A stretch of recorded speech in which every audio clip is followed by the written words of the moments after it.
Quero cumprimentar a todos nesta hora com a paz do Senhor Jesus.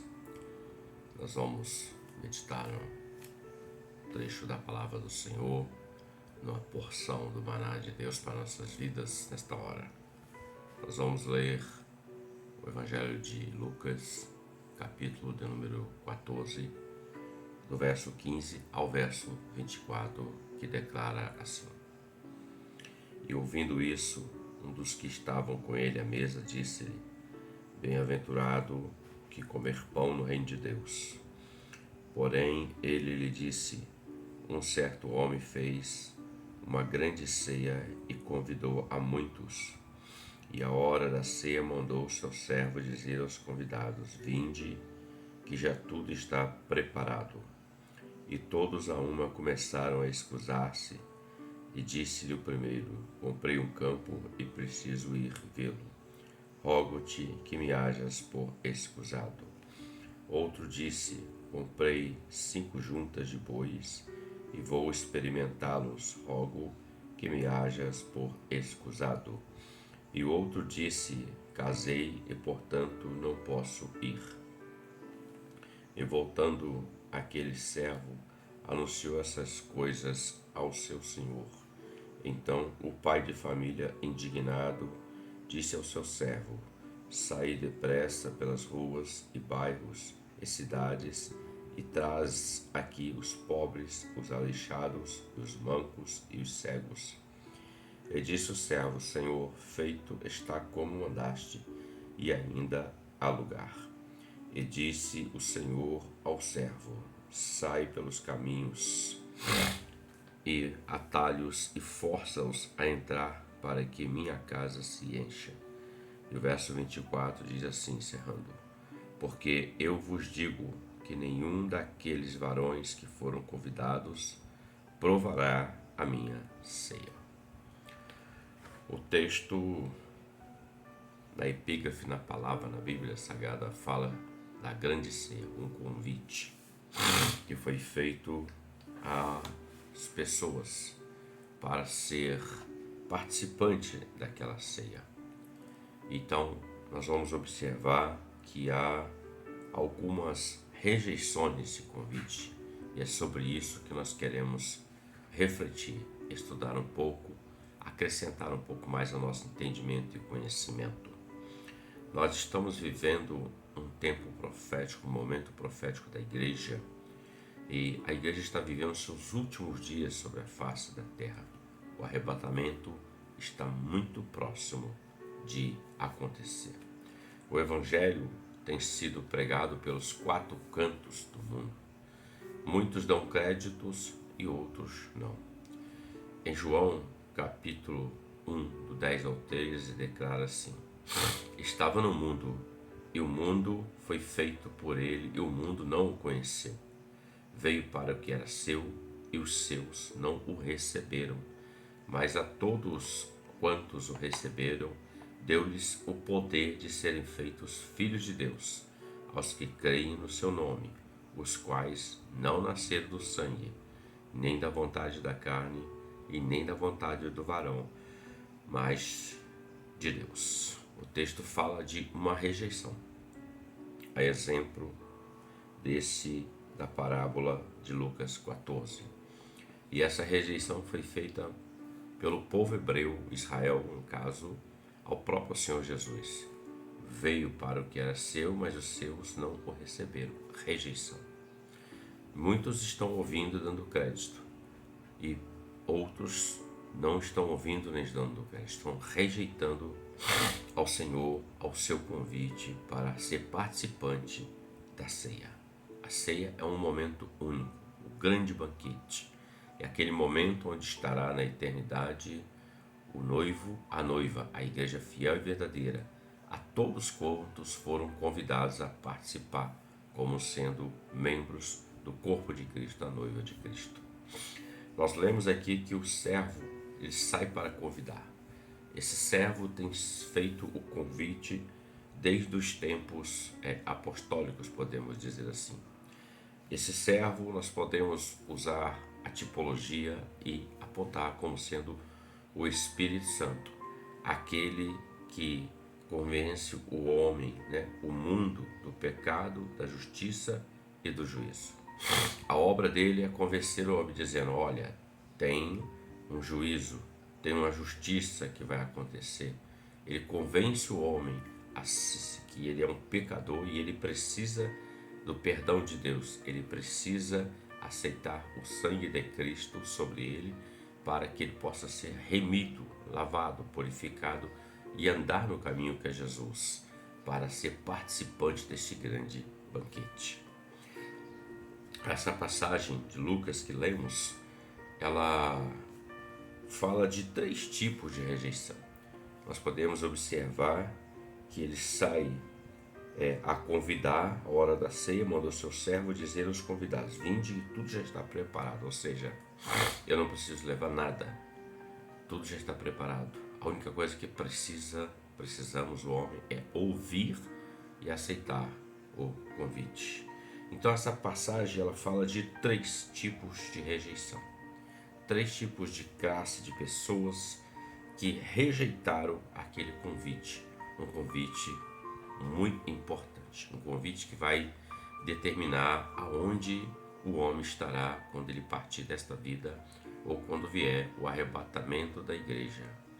Veja bem, o primeiro, nós podemos ver que o primeiro fala assim: e todos a uma começaram a escusar-se, e disse-lhe o primeiro, verso 18: comprei um campo e preciso ir vê-lo, rogo-te que me hajas por escusado.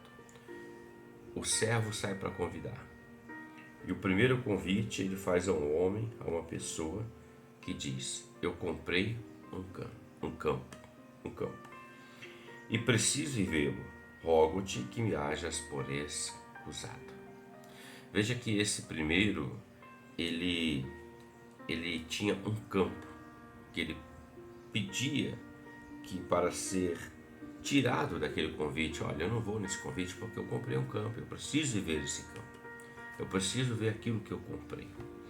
Esse campo, ele representa o campo de interesse do homem, aquilo que mais lhe interessa.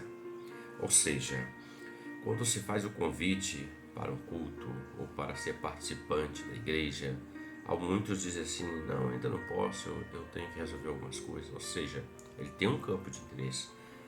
Ah, não, eu não posso porque hoje eu tenho um compromisso tal. Ele tem um campo de interesse. Então o campo representa o campo de interesse daquela pessoa.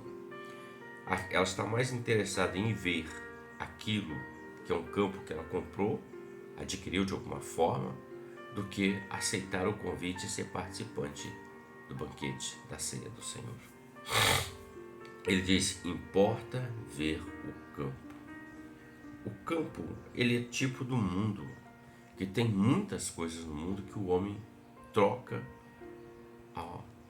pelo convite. Ele troca, aceita essas outras coisas do mundo que lhe são agradáveis ao seu interesse. Ele troca em detrimento aquele convite que lhe foi feito. Ele gosta das novidades que há no mundo. O filho pródigo, ele estava na casa do pai, mas ele começou a criar na mente, no coração dele, estar fora da casa do pai. E ele vai ao mundo, ele vai ao campo, o mundo, ao seu campo de interesse. E conhecemos a história. Tudo ia bem, entre aspas, porque ele tinha dinheiro, recurso material. E quando acaba, vem uma grande fome e ele começa a padecer necessidades, ao ponto de querer comer a comida de porcos, até que ele se arrepende e volta para o pai. Mas era o campo de interesse dele. Ele não estava mais interessado em ficar na casa do pai, mas queria o mundo, ser participante do mundo. Ele se interessou por aquilo. Há muitos que hoje em dia fazem isso, trocam a casa do pai. O convite foi feito a ele pelo Espírito Santo. Ele está na casa do Pai, na igreja do Deus vivo, debaixo do sangue de Cristo. Está debaixo da direção e orientação do Espírito Santo. Vai da palavra, os dons, tudo aquilo que está ali como benefício para ele alcançar, para ele estar nesse grande dia. Mas ele começa a mudar o interesse dele. O interesse dele não é mais Deus, não é mais a palavra, não é mais o céu, mas é o mundo. é o campo de interesse. Em João 3, do 3 ao 5, fala de Nicodemos quando vai ter com Jesus. Ele vai de noite, para que nem visse ele lá. E Jesus dá uma palavra para ele: olha, ô Nicodemos, importa o homem nascer de novo. Ele tem que nascer da água e do Espírito para ele entrar no reino de Deus. É o novo nascimento. Então o campo de interesse do homem é o que vai determinar onde ele vai estar. Se o campo de interesse dele são as outras coisas que ele quer ver, conhecer, e não o Senhor, ele vai ficar fora desse convite. Ele rejeita um convite que vai determinar toda a existência dele eterna, e ele prefere as coisas temporais, as coisas terrenas. Jesus ensina no Evangelho de Marcos, capítulo 6, 33, diz assim: olha, o reino de Deus em primeiro lugar e a sua justiça. Essas outras coisas vos serão acrescentadas, ou seja, o comer, o beber, o vestir, o necessário à nossa vida. Deus cuida dos seus. Mas o homem, muitos estão como esse, estão trocando o campo de interesse por aquilo que é do mundo e não aquilo que é de Deus. O segundo, nós podemos observar, verso 19 diz assim: e outro disse: comprei 5 juntas de boi e vou experimentá-los. Rogo-te que me hajas por escusado. O segundo tipo, ou segunda classe de pessoas, ele usa uma outra justificativa. Aquele disse: eu comprei um campo, eu preciso vê-lo. Ele queria ver aquele campo que ele comprou, que ele adquiriu, que ele desejou. Esse aqui, ele comprou 5 juntas de boi e precisava experimentar essas juntas de boi. 5 juntas de boi. Cada junta de boi são 2 bois, um pareado com o outro. Então, ele tinha 10 bois. Ele precisava experimentar essa junta de boi usada para arar a terra e outras coisas mais. E o texto fala que ele precisava experimentar isso. O primeiro queria ver, o segundo queria experimentar. Bom, quem está experimentando juntas de boi que representam a carne, o boi fala da carne, que é um animal bem carnudo. Ele está preso ao arado, olhando para as coisas de baixo. Esse é o homem. Ele está preso àquela junta de boi. São juntas que prendem o homem à terra. Ele não consegue se desligar do plano terreno para entrar no plano de Deus, na esfera espiritual, no plano espiritual do Senhor. Ele está preso. Vou apontar algumas juntas aqui que nós podemos conjecturar como tipo daquilo que prende o homem, e o homem rejeita o convite daquilo que é espiritual e prefere isso. Por exemplo, a junta fala de força. Então podemos dizer que essa junta é um poder que domina o homem. Existem alguns poderes que fazem com que o homem viva preso naquilo, ele vive em função daquilo, e ele se esquece de Deus, ele se esquece que há algo maior, um poder maior acima de tudo aquilo. Primeiro, poder político. No político, o homem ele decide, ele manda, ele tem influência, ele tem autoridade, ele não quer ouvir o que lhe é passado, antes ele quer ser senhor e não servo de alguém, mas ele quer ser o senhor de todas as coisas. Às vezes nós vemos muitas pessoas dizerem que não, a política ela é só entrar lá um servo fiel que vai dar certo, vai ter mudança. Mas esquecemos de uma coisa: o mundo jaz no maligno e o sistema ele não muda. O que muda são figuras, pessoas. Hoje é um, daqui passa um tempo dele, ele pode ser reeleito ou não, vem outro, e o sistema permanece o mesmo. A batalha continua a mesma e não há mudança. Antes, nós vamos caminhando de mal a pior. Então, a política é uma junta de boi, é uma força, é um poder que domina o homem, prende o homem à terra. Segundo junta, fala do status do homem, do seu poder social. aquele que gosta de ver o seu nome em evidência, da fama, da pompa, do status. Ele gosta que o seu nome seja evidenciado em muitas coisas. E isso faz com que ele fique preso a isso, essas coisas. Veja que nós vivemos tempos da modernidade, da rede social. Muitas pessoas têm seu nome lá na rede social. E o que a maioria em si quer é angariar seguidores, mas não com o intuito de, na sua maioria, na verdade, não todos, mas a sua maioria, ela quer estar em evidência, em ascensão é a palavra. E veja que quando há um cancelamento de pessoa na rede social, alguns entram até em depressão. Isso significa que ela está dominada por aquela força, por aquele poder. É junta de boi, que não ouve o convite para estar com o Senhor, mas prefere estar naquele lugar onde ela é ovacionada, a fama e tudo mais. Em Lucas capítulo 10, 20, quando o Senhor envia os 70 para fazer missões, seus discípulos, e dá autoridade para expelir demônios, para curar enfermos, quando eles voltam felizes da vida, alegres, dizendo ao Senhor, em teu nome até os demônios se nos sujeitam. E Jesus fala para eles, olha, alegrai-vos, pelo vosso nome está escrito no céu, não porque os demônios se sujeitam. Então veja, queridos, o poder social, o nome, a fama, a pompa, tudo isso é força de junta de boi que faz com que o homem fique preso à terra e rejeite o convite do Espírito Santo à vida dele. Nós precisamos tomar muito cuidado com isso. Terceiro, fala do poder econômico, que é uma força. A pessoa está dominada por aquele império do dinheiro, pelo Deus chamado Mamon. Todo mundo quer ter seu dinheiro. Não há nada de errado nisso. Não há mal nenhum em ter dinheiro. É necessário para a subsistência dessa vida, porque é um meio de moeda para comprarmos aquilo que é necessário à nossa vida e resolvermos questões da nossa vida. Mas a palavra do Senhor fala, se as vossas riquezas aumentam, não ponhais nela o vosso coração. O que a palavra está dizendo? Não permita que esse poder te domine, porque o dinheiro, ele é uma junta que faz com que o homem fique dominado naquilo. A palavra fala que a raiz de todos os males é o amor ao dinheiro.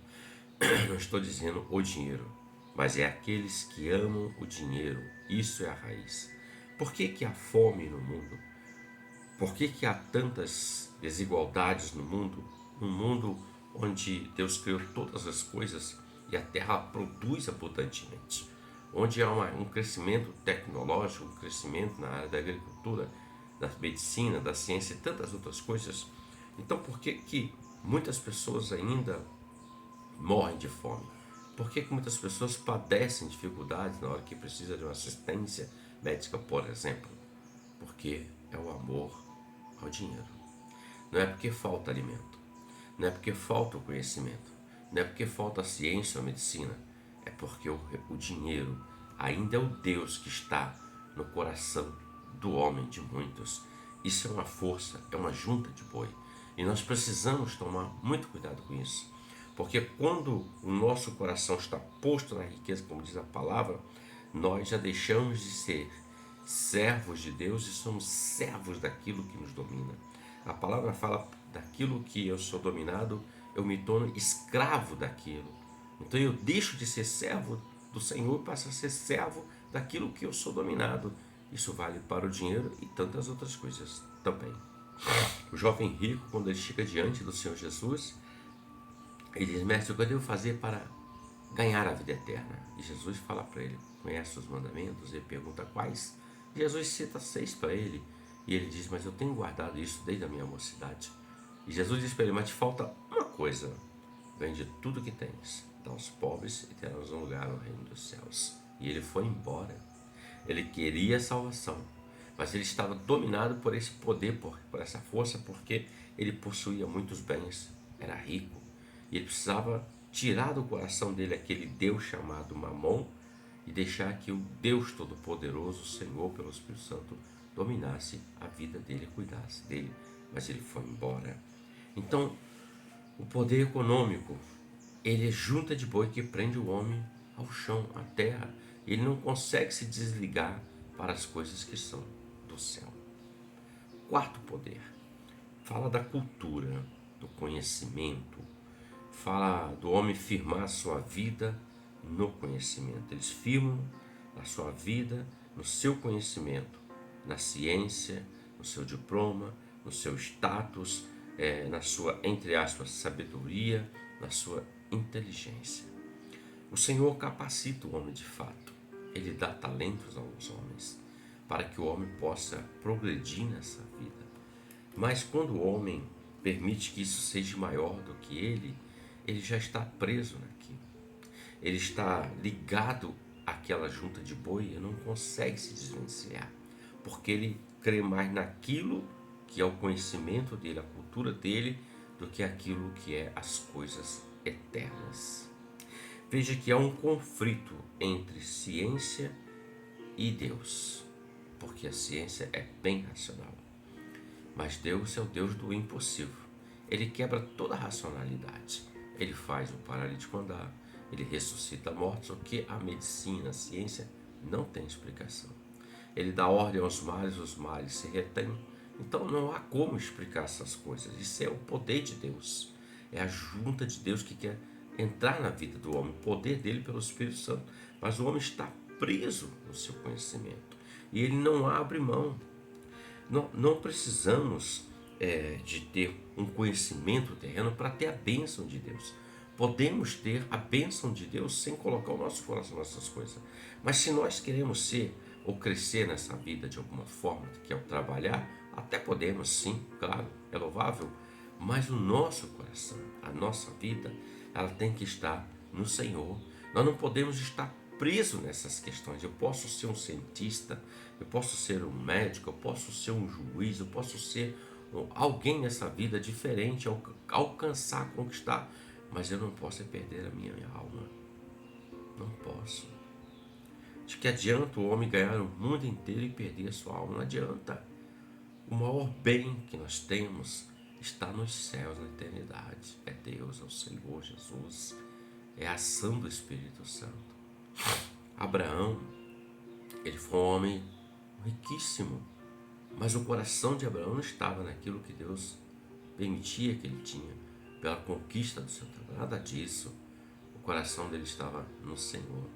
Tanto é que quando o Senhor prova Abraão, pede o seu filho Isaque, seu único filho, Abraão não negou, não rejeitou, ele foi até o fim. E Deus bradou lá no final dizendo: não faças mal ao menino, porquanto agora eu sei que me amas. Ou seja, eu posso ter cultura sim, eu devo ter, eu posso transmitir às pessoas esse conhecimento, mas isso não pode ser o domínio da minha vida, isso não pode me prender a essa terra e me tirar daquilo que é o convite para estar com o Senhor, a salvação em Cristo Jesus. Paulo, Lucas eram homens de extrema cultura. Lucas era médico. Paulo foi um dos maiores teólogos antigos, mas o dia que ele encontrou com Jesus, ele viu que ele tinha um conhecimento, mas isso não fazia com que ele chegasse até o céu. Ele precisava do Senhor Jesus. E a vida dele muda. A sabedoria do homem, Deus aniquila a sabedoria do homem para confundir os sábios pelas coisas loucas. Deus trabalha. Então, cultura também é uma junta, uma força que prende o homem ao chão. E um outro poder, a exemplo, é o poder religioso. Esse está em evidência e há um contraste, um conflito, melhor dizendo. Ele quer poder dentro da religião, da sua crença, mas ele também quer o céu. E há um conflito, porque querem lugar de destaque, cargos, funções, ministério, mas não querem obedecer a palavra. Quando o Senhor Jesus esteve pisando a terra, ele criticou os fariseus, os saduceus, os homens que estavam ali, os doutores da palavra, ele até dá um conselho para os apóstolos: olha, tudo que eles ensinarem vocês pratiquem, porque eles ensinam corretamente conforme a lei, a palavra. Mas o que eles fazem, não façam, porque eles são hipócritas. Eles ensinam o que devem fazer, mas não praticam aquilo que ensinam. Falsos ensinadores, falsos mestres. Então o poder religioso, ele corrompe as pessoas. E em Mateus capítulo 3 ele fala: produzir frutos dignos de arrependimento. Quando nós estamos dentro da religião ou da religiosidade, digamos assim, nós perdemos aquilo que é a maior essência, porque Jesus não veio trazer uma religião, ele veio trazer salvação. Apesar de termos classificações no meio da religião, mas Jesus veio para salvar a todos, conforme a sua palavra. Atos capítulo 3, do 1 ao 8, fala que eles colocavam um homem à porta do templo chamada Formosa. O homem não conseguia entrar dentro do templo. Religião. Quando Jesus passa, usando Pedro e usando João, aquele homem foi curado. E a primeira coisa que ele fez, observamos o texto em Atos capítulo 3, é que ele entra dentro do templo. A palavra diz que ele saltava de alegria, ou seja, ele aceitou o convite. Ele ouviu o convite do Espírito Santo e ele entra no templo de Deus. É isso que acontece quando o homem ouve o convite do Senhor. Ele sai do seu estado de paralisia espiritual. Ele sai da sua junta que prende ele ao chão e ele entra na dimensão do Espírito. Ele entra dentro do templo de Deus. Ele louva a Deus, ele glorifica a Deus, porque ele ouviu o convite. E o terceiro, aqui no verso de número 20 diz: e outro disse, casei, portanto não posso ir. Casamento. Então, esse último, ele assumiu um compromisso. O primeiro foi ver o campo de interesse, o segundo experimentou, e o terceiro que nós vemos aqui, ele se casa, é uma sequência. A pessoa vai ver aquilo que lhe é interesse e ele experimenta para ver se é bom e ele se une àquilo, ele se casa. Então veja que há uma ação, é uma sequência. Sansão, quando ele se encontra com Dalila, ele perde a sua unção. O Judas Iscariotes, ele assumiu compromisso com os fariseus e perdeu as bodas do cordeiro. Veja, casei-me, assumiu um compromisso com aquilo que ele era o campo de interesse, ele prendia a terra e não com o Espírito Santo, com o Senhor. Mas o Senhor se voltou para os necessitados, os pobres de espíritos, os aleijados e mancos, os cegos. Esses deram ouvido. Não estavam presos às coisas terrenas, mas ouviram e alcançaram o benefício. Concluindo para nós, feito está, ainda há lugar ao texto. Vai aos atalhos e caminhos e forças ao entrar na minha casa para que se encha. O Espírito não está forçando até hoje para que o homem possa entrar. O reino de Deus é ganhado por esforço. Quem vai provar da ceia do Senhor? Quem vai estar sentado à mesa? Todo aquele que ouvir a voz do Senhor, abrir a porta do seu coração e deixar o Senhor entrar. Em 1 Tessalonicenses 4,16 eu encerro dizendo: porque o mesmo Senhor descerá do céu com alarido, com voz de arcanjo e com a trombeta de Deus. E os que morrerem em Cristo ressuscitarão primeiro. Ouça o convite, ouça a voz e atenda ao convite. Tudo está pronto, é só o homem aceitar o convite para estar sentado à mesa com o Senhor na eternidade. Que você possa refletir um pouco mais sobre isso e que essa palavra possa trazer luz à sua vida e te abençoe, em nome do Senhor Jesus. Amém.